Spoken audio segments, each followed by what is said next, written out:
So, two poems, companion pieces by Tsering Wangmo Dhompa, a Tibetan poet. I really admire her work, and she's also a teacher. After sunset. There was a deer in his backyard. Rob covered it with maple leaves, biding his time to think of the next step. What happens afterwards?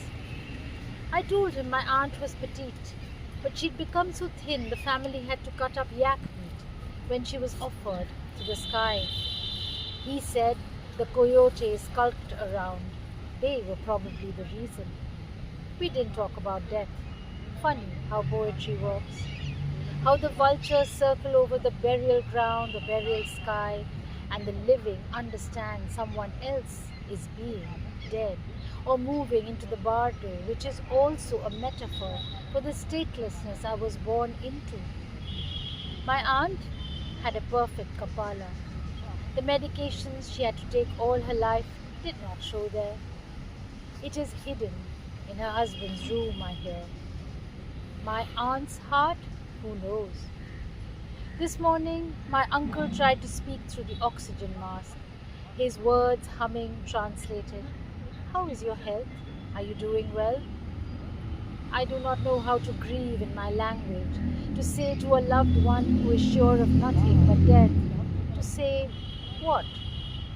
This is what exile does, the dying and the ones who cannot return. My mother always said poor thing when she spoke of her younger sister. She'd suffered the most of all the siblings, even the ones who spent a decade in camps and prisons for being born.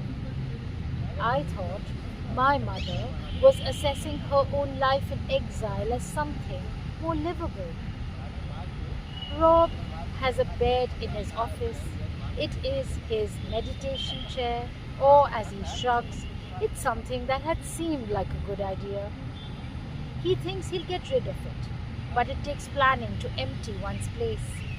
Strange how death is the poem, or maybe it's what I'm translating from the edges of the page. Every other poet says it so much better. Thank God.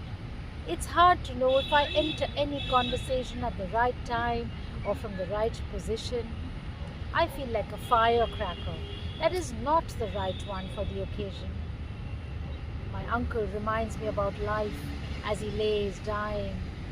We wave at each other into the phone. We will never meet. The deer, Rob says, was attacked by a coyote but not finished up.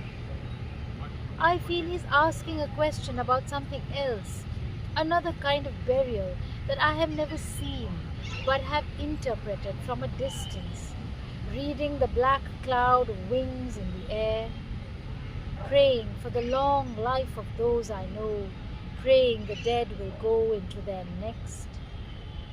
My aunt had a lot of antibiotics in her system. We wonder what that means to the environment we continue to live in. He thinks the bed is out of place.